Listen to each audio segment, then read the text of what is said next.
Hey guys, welcome to my vlog. So ngayon ay nandito pa rin kami sa barangay Sugmakan. Ayan, titirahin na po namin bago kong operator.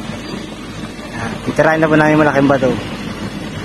Ayan, nahuhukay na po yung kanyang babagsakan. Ayan, kitang kita nyo naman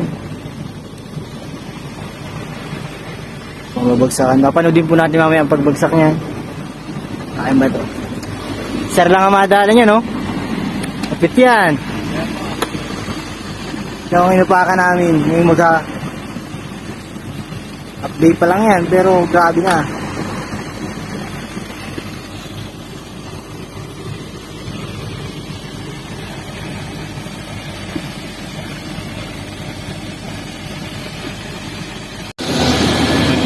Part 3 natin.